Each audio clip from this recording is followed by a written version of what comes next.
semuanya, perkenalkan nama saya Patricia Ovalin Mabar dengan NIM 2503040001.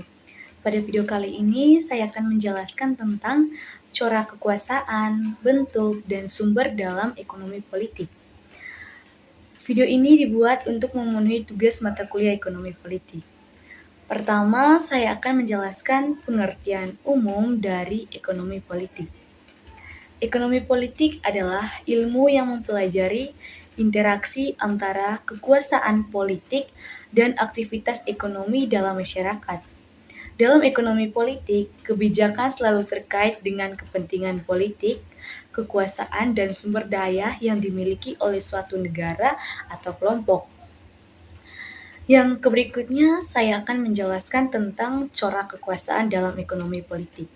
Corak kekuasaan dalam ekonomi politik adalah bagaimana cara kekuasaan digunakan untuk bekerja dalam mengatur hubungan antara negara, pasar, dan masyarakat.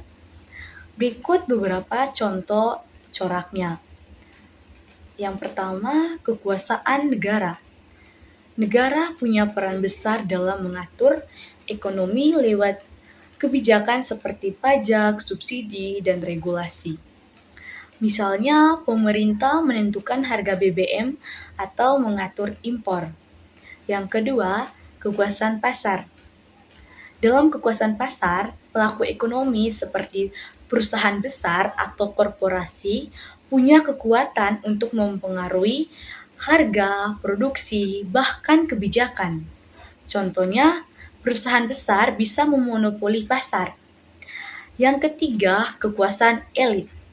Dalam kekuasaan elit, kelompok seperti pejabat dan pengusaha besar sering mempunyai pengaruh dalam pengambilan keputusan ekonomi dan politik. Yang keempat, kekuasaan global. Lembaga internasional dan negara maju sering mempengaruhi ekonomi negara lain, misalnya melalui utang atau perdagangan internasional. Yang kelima, kekuasaan ideologi. Dalam kekuasaan ideologi, di sini cara berpikir atau ideologi seperti kapitalisme atau sosialisme mempengaruhi kebijakan ekonomi dan arah pembangunan. Intinya, ekonomi politik melihat bahwa kegiatan ekonomi tidak netral, tetapi selalu dipengaruhi oleh kekuasaan dari berbagai pihak.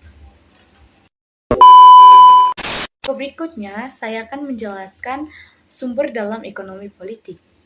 Sumber dalam ekonomi politik mencakup pada elemen-elemen fundamental yang menjadi kekuatan pendorong dan pendukung sistem ekonomi suatu negara atau masyarakat, yang meliputi sumber daya alam, sumber daya manusia, modal, teknologi, serta kekuasaan politik yang saling berinteraksi untuk menghasilkan produksi, distribusi, dan akumulasi kekayaan. Yang pertama, saya akan menjelaskan tentang sumber daya alam. Sumber daya alam mencakup kekayaan bumi seperti minyak, gas, mineral, hutan, dan lahan subur yang menjadi input primer produksi ekonomi. Seringkali ini menentukan posisi geopolitik negara. Dalam ekonomi politik, penguasaan atasnya melibatkan konflik kepemilikan, di mana ekstraksi berlebih dapat merusak lingkungan dan menimbulkan ketergantungan daripada industrialisasi. Kelebihan dari sumber daya alam ini, pendapatan ekspor cepat untuk investasi infrastruktur, sedangkan kekurangannya, volatilitas harga global dan korupsi distribusi keuntungan.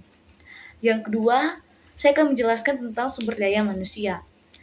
Sumber daya manusia adalah populasi tenaga kerja dengan keterampilan, pendidikan, dan kesehatan yang menjadi bagian utamanya. Kelebihan dari sumber daya manusia adalah inovasi dan adaptasi fleksibel, sedangkan kekurangannya pengangguran struktural akibat otomatisasi atau migrasi. Yang ketiga adalah modal.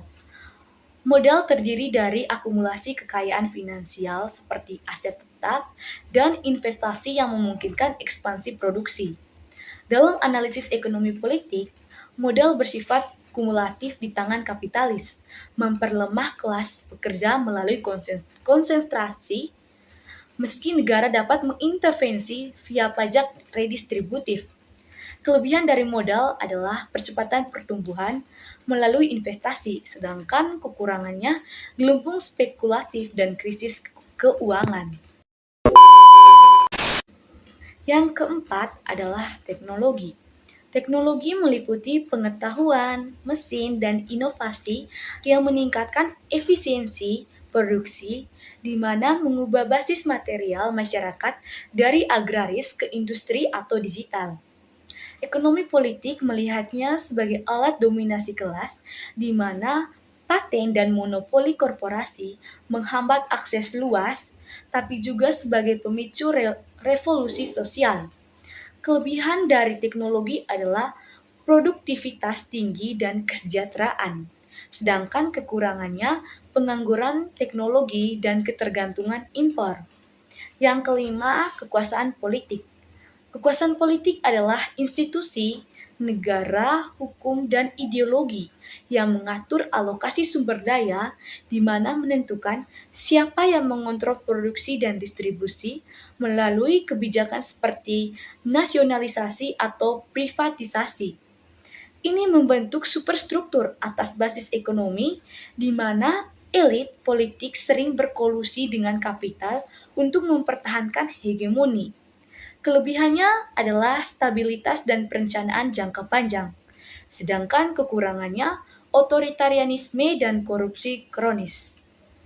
Oke teman-teman, itu saja materi yang dapat saya jelaskan. Semoga bermanfaat bagi kita semua. Sekian dan terima kasih.